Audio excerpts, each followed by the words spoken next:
Hi hello అందరికీ welcome to Telangana పిల్ల YouTube blogs. అందరూ ఎట్లున్నారు? మంచిగా ఉన్నారా? ఈరోజు మనం డాబా స్టైల్లో ఎగ్ కర్రీ ఎలా తయారు చేసుకుందామో చూద్దాం. ముందుగా ప్యాన్ పెట్టి కొంచెం బటర్ వేసుకోవాలి, తర్వాత ఆయిల్ వేసుకొని కొంచెం కరివేపాకు వేసుకోవాలి. ఇక్కడ చూస్తున్నారు కదా, ఎగ్స్ అనేవి నేను ముందే ఉడకబెట్టుకొని పెట్టాను. వాటికి కొంచెం ఉప్పు కారం మసాలా పట్టించి పెట్టాలి. తర్వాత ఇందులో ఆయిల్లో వేసి మంచిగా ఫ్రై చేసుకోవాలి. ఫ్రై చేసుకొని పక్కకు తీసుకోవాలి. అదే ఆయిల్లో మనకు కొంచెం ఆనియన్స్ అనేవి సన్నగా కట్ చేసుకొని వేసుకోవాలి. ఆనియన్స్ అనేవి వేసుకున్న తర్వాత మంచిగా ఫ్రై అవ్వనివ్వాలి. కొంచెం ఉప్పు వేసుకొని ఫ్రై చేసుకున్నట్టయితే ఆనియన్స్ అనేటివి మంచిగా ఫ్రై అవుతాయి ఫాస్ట్గా. తర్వాత మనం పచ్చిమిర్చి కూడా కట్ చేసుకోవాలి. పచ్చిమిర్చి కూడా కట్ చేసుకొని వేసుకోవాలి. సన్నగా కట్ చేసుకోవాలి పచ్చిమిర్చి కూడా. మనం కారం వేస్తాం కాబట్టి పచ్చిమిర్చి అనేది కొంచెం తక్కువ వేసుకోవాలి. తర్వాత టమాటోస్ తీసుకోవాలి. టమాటోస్ తీసుకొని ఒక 2 తీసుకుంటే సరిపోతుంది. ఎందుకంటే 2-3 ఎక్కువ తీసుకున్నట్టయితే ఇక్కడ కర్రీ అనేది పుల్లగా అయిపోతుంది, ఎగ్ కర్రీ కదా.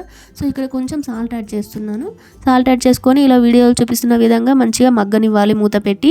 ఇక్కడ నేను ఒక క్రీమ్ యాడ్ చేస్తున్నాను కదా, అదేంటంటే అందులో పెరుగు, ఉప్పు, కారం, మసాలా వేసిన క్రీమ్ అది అందులో వేసేసుకోవాలి. తర్వాత మంచిగా మగ్గనివ్వాలి. కారం కూడా అందులో వేసాం కదా, సో మగ్గనివ్వాలి.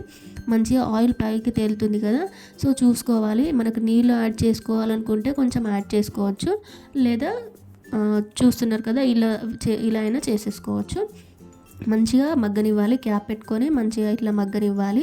అదే ఆవిరితోటి మంచిగా ఉడుకుతుందన్నమాట. అప్పుడు కొంచెం మనం మసాలా అనేది చల్లుకోవాలి. ఇలా చల్లుకొని మంచిగా యాడ్ చేయాలి, మంచిగా మిక్స్ చేయాలి. మిక్స్ చేసుకొని ఇందాక మనం ఉప్పు కారం మసాలా పట్టించిన ఎగ్స్ ఉన్నాయి కదా, అవి ఇందులో వేసేసుకొని మంచిగా ఒకసారి మళ్ళీ కలుపుకోవాలి.